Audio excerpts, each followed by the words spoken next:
R K news 24/7 में आपका स्वागत है। दोस्तों, जब से उत्तर प्रदेश निकाय चुनाव के नतीजे घोषित हुए हैं, तब से प्रत्येक प्रत्याशियों का अपने क्षेत्र की जनता के द्वारा जगह जगह स्वागत समारोह किया जा रहा है। इसी क्रम में जनपद मथुरा से ग्राम बिरजापुर में आजाद समाज पार्टी की टिकट पर चुनाव लड़े श्री बज्जी प्रधान की पत्नी श्रीमती किरण देवी ने अपने क्षेत्र से ऐतिहासिक जीत दर्ज की। यह वही मथुरा की सीट थी जहां से आजाद समाज पार्टी का खाता खोला था। यूं तो बज्जी ग्राम बिरजापुर से पूर्व में 3 बार के प्रधान के पद पर भी कार्य कर चुके हैं। हमारे संवाददाता से हुई बातचीत में उन्होंने कहा कि क्षेत्र की जनता के द्वारा हमें पूर्ण समर्थन दिया गया है और पूरा प्यार दिया गया है। उन्होंने क्षेत्र की जनता को धन्यवाद करते हुए कहा कि आने वाले 5 सालों तक विकास के कार्यों को लगातार किया जाएगा। जो विकास की प्रगति हमने पिछले कार्यकाल में प्रधान के पद पर रहते हुए की थी, उसी तरह आने वाले 5 सालों तक अपने क्षेत्र की जनता के लिए मैं लगातार काम करता रहूंगा और अपने क्षेत्र की जनता के हर सुख और दुख में साथ खड़ा रहूंगा और सरकारी योजनाओं का भी क्षेत्र की जनता को लाभ देने का प्रयास करेंगे। जहां जहां उनका स्वागत का समारोह किया जा रहा है, वहां उनके साथ काफी भीड़ को भी देखा जा सकता है। तो आइए सुनवाते हैं आपको श्री बज्जी प्रधान जी ने अपने क्षेत्र की जनता से क्या कहा। नमस्कार, मैं हूं राजेश कुमार और आप देख रहे हैं आरके न्यूज़ 24/7। तो आज हम मथुरा के ग्राम बिरजापुर में आए हुए हैं, जहां पर पार्षद पद प्रत्याशी वार्ड नंबर 1 से किरण देवी जी की बहुत ही बेहतरीन जीत हुई है। तो हमारे साथ हैं बज्जी प्रधान जी, जो 3 बार प्रधान पद ग्रहण कर चुके हैं। तो पहले तो आपको जीत की बहुत बहुत बधाई।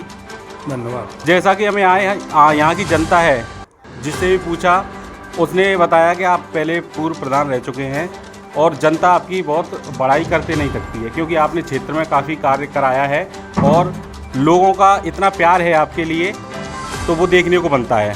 तो आप अपने क्षेत्र की जनता को क्या संदेश देना चाहेंगे? जनता को धन्यवाद देना चाहेंगे। जनता की बहुत बहुत आभारी हैं।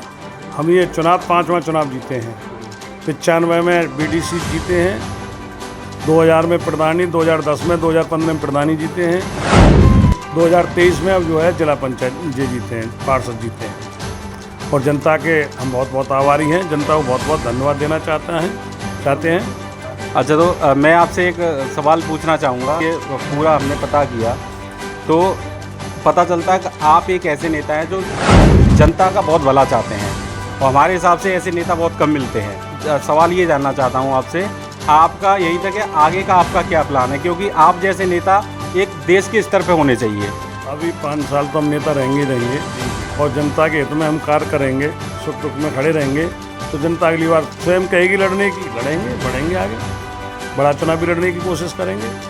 तो प्रधान जी, जैसा कि आप देख पा रहे हैं, जो प्रदेश में वर्तमान सरकार है, उस सरकार का रवैया ये संविधान विरोधी सरकार है। लोगों का कहना है कि वो संविधान को ख़त्म करना चाहती है। इसके बारे में आप क्या कहना चाहते हैं? इसके बारे में हम कहना चाहता कि हमारे भैया जी हैं, हमको उन्होंने इस लायक समझा के अपनी पार्टी की हमको टिकट दी और उस टिकट में हम खरे उतरे।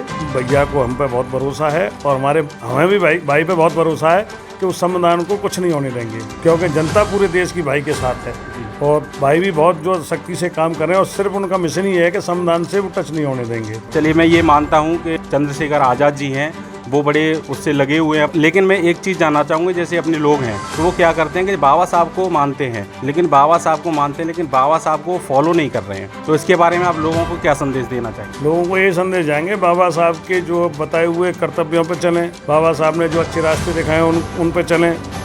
और बाबा साहब ने तो बहुत चीज़ सिखाई है, लेकिन एक आध में तो हम सक्सेस भी हो रहे हैं। बाबा के 3 मूल मंत्र थे ना, संघर्ष करो, शिक्षित बनो, संगठित रहो। तो कुछ न कुछ तो हो रहा है, धीरे धीरे सब कुछ हो रहा है। जैसे कि वार्ड नंबर 3 पे हमारे जो है बीएसपी को टिकट दी ठाकुर साहब को, वहाँ पे हमारे सभी समाज के लोग जाटवों ने इकट्ठा होकर एक निर्दलीय जाटव प्रत्याशी को वहाँ पे बहुत भारी बहुमत से विजयी बनाया है। तो संघर्ष इकट्ठा होने की भी बात हो रही है, समाज में जब कुछ चल रहा है। और बाबा साहब के जो है अब काफ़ी समय लगेगा कि हम दबे कुचले लोग रहे हैं, काम देहातों में भी हमारी स्थिति मजबूत नहीं है, तो ये समय लगेगा, भी इसमें 10-20 साल लगेंगे, लेकिन परिवर्तन होगा। हमारी भी सरकार बनेगी, सत्ता आएगी, देश में आएगी, स्टेट में आएगी, सब में आएगी, ऐसा कुछ नहीं है, ये चक्कर है। अब जो जैसे वर्तमान सरकार है वो भी ये दावा करती है कि सबसे ज़्यादा जो वर्तमान सरकार है बहुजनों का हित कर रही है बहुत ज़्यादा, और जो सरकार ने जो है प्रदेश से माफिया राज, गुंडा राज ये समाप्त कर दिया है, सरकार का ने बिल्कुल शून्य कर दिया है। इसके बारे में आप क्या कहना चाहते हैं? देखो, ये सब कहने सुनने की बात है, ऐसा कुछ नहीं है। नहीं, जो अभी जो योगी जी ने कदम उठाया है,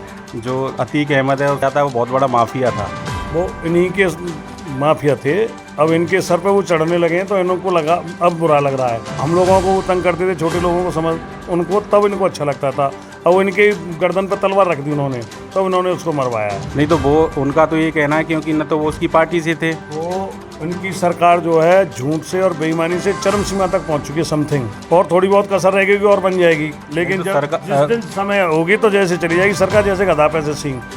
तो भाजपा सरकार ने काम भी अच्छे अच्छे किए हैं, कोई काम अच्छा नहीं कर रही। नहीं, सरकार का दावा, जैसे सरकार का ये दावा है आयुष्मान कार्ड जारी किया है सरकार ने, तो उससे क्या दलितों को, क्या ब्राह्मण, क्या सब, उससे तो सभी को फायदा होगा। जिसको फायदा होगा उसको फायदा होगा, लेकिन दलितों को कहीं पे कोई फायदा नहीं मिल रहा। हमारे बच्चों को पढ़ाने के लिए उन्होंने क्या किया, सरकारी स्कूलों में एक वो दे दिया दलिया लिया खाने को, तो उनका दिमाग सिर्फ उस पर रहता, दलिया कै बजे आएगा, खामे और कब स्कूल से भागें। लेकिन इससे जो बच्चों का दिमाग जो डाइवर्ट हो रहा है, ये भी बंद होना चाहिए सरकार की तरफ से। मतलब सरकारी स्कूल बंद होने चाहिए? स्कूल बंद नहीं, सरकारी स्कूल बंद नहीं होने चाहिए, वो दलिया जो बढ़ता है उसमें खाना पीना जो आता है वो बंद होना चाहिए सबसे पहले। तो उससे बच्चों का दिमाग डाइवर्ट हो रहा है, पढ़ नहीं पाते हैं, वो उसी के चक्कर में रहते हैं, वैसे खाने पीने के चक्कर। श्री बज्जी प्रधान जी के स्वागत समारोह में समाजवादी बाबा साहब वाहिनी के निवर्तमान जिलाध्यक्ष इंजीनियर गोपाल प्रसाद एवं आजाद समाज पार्टी के मंडल उपाध्यक्ष श्री ओम प्रकाश आजाद एवं समस्त पदाधिकारी एवं कार्यकर्ता भी मौजूद रहे, जिन्होंने स्वागत समारोह को पूर्णतः सफल बनाया। इंजीनियर गोपाल प्रसाद ने क्षेत्र की जनता को संबोधित करते हुए कहा कि आने वाले 5 सालों तक अब विकास के कार्यों की गति बढ़ेगी और क्षेत्र में भाईचारे की भावना को बढ़ावा मिलेगा।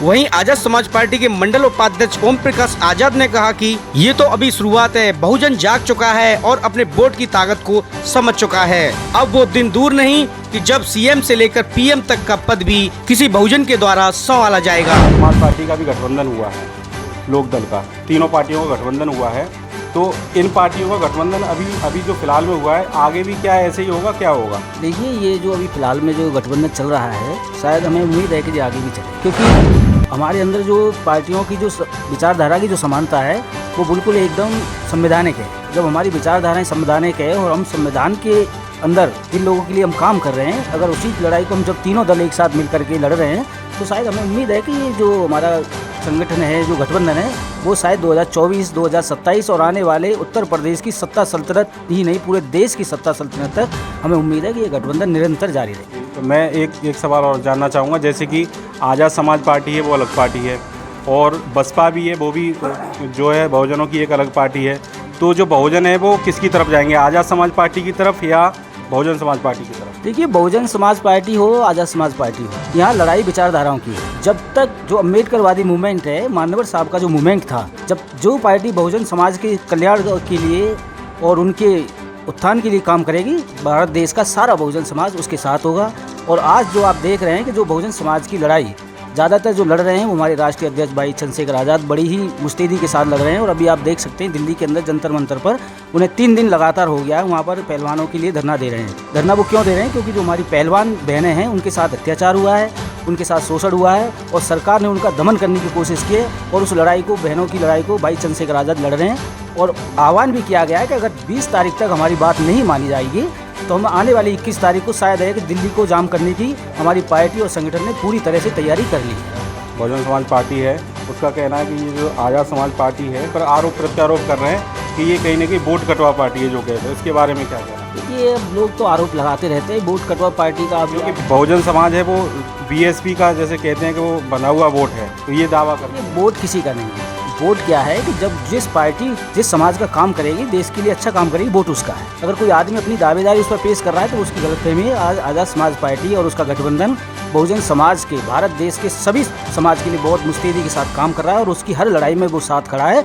तो आज भारत देश का जितना भी बहुजन समाज है वो आज़ाद समाज पार्टी की विचारधारा के साथ जुड़ा हुआ है, बाबा साहब की विचारधारा के साथ है। और खास करके मान्यवर साहब ने जो बहुजन समाज के लिए सपना देखा था वो उसके साथ खड़ा हुआ है और उस लड़ाई को बड़ी मुस्तैदी और बड़ी ईमानदारी के साथ भाई चंद्रशेखर आज़ाद पूरे भारत देश के अंदर लड़ रहे हैं। इस बात को आप नज़रअंदाज नहीं कर सकते, पूरा देश देख रहा है। अब कौन पार्टी क्या कर रही है इस बारे में हम कुछ नहीं कहेंगे, लेकिन हमारी पार्टी बहुजन समाज के लिए बड़ी ईमानदारी और ताकत के साथ लड़ रही है और आगे भी निरंतर लड़ती रहेगी। और एक दिन वो होगा कि इस देश के अंदर आज़ाद समाज पार्टी की सत्ता सल्तनत होगी और बहुजन समाज ही नहीं पूरे देश का समाज आज़ाद समाज पार्टी की विचारधारा और अम्बेडकरवादी विचारधारा के साथ। तो अंत में हमारे चैनल के आप बहुजनों को, सभी देश की जनता को क्या संदेश देना चाहते हैं? संदेश यही है कि हमारे जो भाई चंद्रशेखर आज़ाद आज समाज की लड़ाई लड़ रहे हैं, तो हमें अपील करते हैं बहुजन समाज से कि हमारे साथ आएँ और हमारी लड़ाई की मजबूती के साथ जो हम लड़ रहे हैं उसमें अपना सहयोग दें। और भाई चंद्रशेखर आज़ाद ने जो बहुजन समाज को सत्ता में लाने का जो बीड़ा उठाया है और जो बहुजन महापुरुषों का सपना था उसको पूरा करने का जो लक्ष्य उन्होंने लिया उसमें अपनी सहभागिता निभाएं। बस हमारा यही कहना है और बाकी का तो जो आगे ऊपर से जो भी प्लानिंग होगी वो आप लोगों के सामने होगी। बहुत बहुत धन्यवाद आपका। आगे की कड़ी में हमारे साथ मौजूद है समाजवादी पार्टी हम बाबा साहब अम्बेडकर वाहिनी के जिला अध्यक्ष गोपाल प्रसाद इंजीनियर जी। तो गोपाल जी, हम आपसे एक चीज़ जानना चाहेंगे, जो सपा प्रमुख हैं वो इस समय कोई भी भाषण स्टार्ट करते हैं तो बाबा साहब अम्बेडकर का नाम लेते हैं, लेकिन पूर्व में उन्होंने SC/ST बिल का विरोध किया था, तो इसके बारे में आप क्या कहना चाहते हैं? जो सवाल आपने किया है, यदि इसी तरीके से आप बीजेपी से आप पूछते तो आज जो नफ़रत का जो माहौल बना हुआ है वो नहीं बनता, ठीक है। लेकिन जो सवाल आपने पूछा है, इस सवाल के साथ मैं भी आपके साथ खड़ा हूँ। जब मैं माननीय अखिलेश यादव जी से मिला तो मैंने भी उनके समक्ष यही सवाल रखा कि दलित समाज कैसे जुड़ेगा, क्योंकि आपने ही जो प्रमोशन का जो बिल था आपने ही अपोज किया था। लेकिन माननीय जी का जो हृदय की जो पीड़ा थी, उन्होंने मुझसे कहा कि इंजीनियर साहब ये मुझसे एक ब्लंडर मिस्टेक हो गई, क्योंकि देखो गलतियां सबसे हो जाती हैं। सम्राट अशोक से भी हुई थी, क्योंकि उन्होंने कलिंगा बार किया था, जब लाखों लोग मर गए उसमें, जब उनकी चीख पुकार बच्चों की, उनकी पत्नियों की, विधवाओं की और लोगों की, जब उनकी चीख पुकार जब कानों तक पहुंची, जब उनको परिवर्तन फील हुआ कि भाई मुझसे कोई एक गलती हो गई, बहुत ब्लंडर गलती, ठीक है। जब उन्होंने कहा कि अब हम युद्ध की बात नहीं करेंगे, अब हम बुद्ध की बात करेंगे, ठीक है, तो गलती तो वो सबसे हो जाती है और स्वाभाविक भी है। और माननीय अखिलेश यादव जी ने हमसे खुद कहा था, उनकी हृदय की जो पीड़ा थी वो झलक रही थी। वो ये कह रहे थे जब भी सरकार हमारी स्टेट में बनेगी, सबसे पहले जो कलम जो चलेगी वो दलित के उत्थान के लिए चलेगी, ठीक है। तो गलती सबसे हो जाती है, ऐसा कुछ नहीं। तो दोस्तों इस खबर के बारे में आपकी क्या राय है, अपनी राय कमेंट बॉक्स में जरूर बताएं और दोस्तों हमारे चैनल को सब्सक्राइब करें, वीडियो को लाइक करें। मिलते हैं अगली वीडियो में, तब तक के लिए नमस्कार, जय भीम।